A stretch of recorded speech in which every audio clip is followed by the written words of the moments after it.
Et bonjour à tous et bienvenue dans cette nouvelle vidéo de cette série des decks d'animé. Aujourd'hui, nous sommes sur la dernière des Cavaliers de l'Ombre avant de passer à Kagemaru qui sera le boss de ces fameux Cavaliers de l'Ombre dont il s'est servi malheureusement. Aujourd'hui, du coup, nous allons analyser le deck de Tanya. Tanya qui ressort un archétype très apprécié de l'univers de Yu-Gi-Oh! Tout simplement avec cet archétype des Amazonesses. Évidemment, l'une des premières à avoir joué ce type de carte, c'était My Valentine au niveau de Yu-Gi-Oh! Duel Monster, mais ici, grâce à Tanya, nous retrouverons vraiment une duelliste qui aura joué pur et dur ces monstres amazonesses. Elle a pris en grippe Bastien Misawa où elle est tombée sous le charme de ce duelliste et par la suite du coup va affronter justement Bastien et Jaden de mémoire et va perdre ses duels.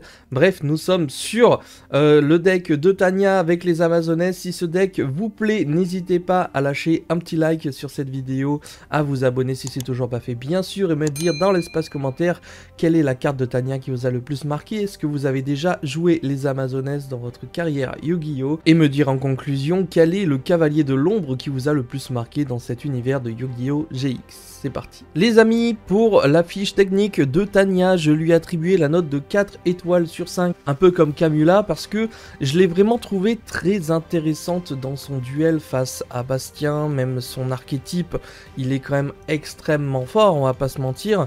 Quand il est joué pur et de façon fun, ça reste vraiment un deck redoutable qui est capable de faire d'excellentes choses avec des cartes qui, je le rappelle, ont quand même été jouées dans des decks méta à l'époque, notamment avec des decks un peu burn, etc. Vous verrez, il y a des cartes amazonesses qui vous marqueront.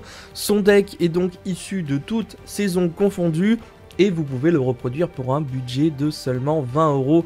Alors c'est 20 € maximum parce qu'il y a des petites amazonesses de mémoire qui n'ont pas été encore réimprimées ou rééditées, etc. Et du coup, il y en a 2-3 qui peuvent vous coûter 2-3 €. Mais ça peut vite gonfler le budget, sinon tout le reste est comme d'habitude avec les Cavaliers de l'Ombre, eh bien trouvable dans les boîtes Speed Duel pour bien reproduire le plus sereinement possible ce deck. Et enfin, sa carte favorite, c'est nul autre que la Reine Amazonesse, évidemment, qu'on retrouvera en secret dans ce deck de Tanya, et nous sommes du coup partis pour cette decklist. Les amis, du coup, nous partons avec l'extra deck Impératrice Amazonesse. Évidemment, ce sont également des rajouts de ma part, des cartes qui sont sorties récemment. Alors celle-ci, elle a été jouée de mémoire. Il y a des petites cartes qui ont été rajoutées pour le bien du deck Amazonesse, parce que je trouvais ça sympa. Et encore, je crois que j'ai été soft et j'ai rajouté celles qui sont apparues dans l'animé, et pas forcément les toutes nouvelles qui... Ouais, de mémoire. Pas vraiment les toutes nouvelles qui sont sorties très récemment, donc à voir.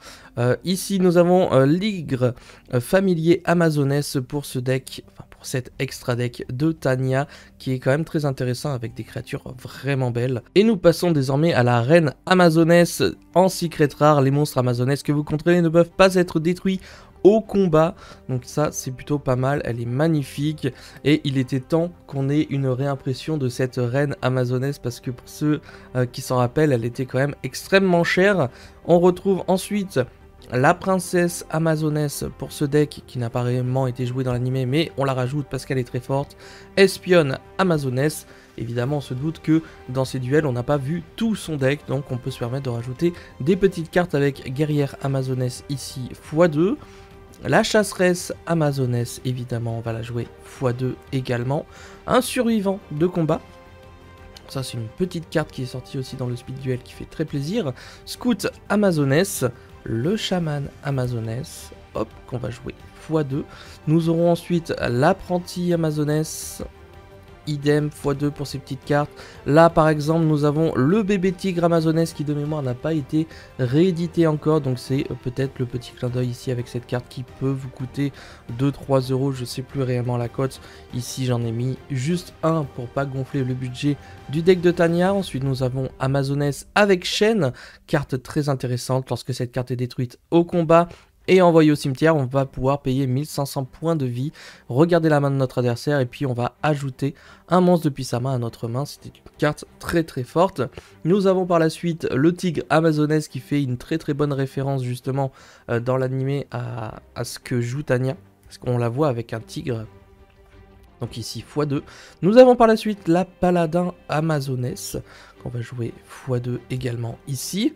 Crasheuse de dard amazonesse, x2 également pour cette petite carte, et selon moi peut-être l'une des meilleures amazonesses jamais sorties, c'est l'épée amazonesse qui a fait un tabac notamment sur Duel Link au début, avec l'épée du coup qui dit que votre adversaire reçoit les dommages de combat que vous auriez dû recevoir de combat appliquant cette carte à la place, donc c'est très très fort. On peut se permettre de la jouer x1, x2, et d'ailleurs on a encore une amazonesse avec chaîne qui s'est un petit peu cachée à la fin.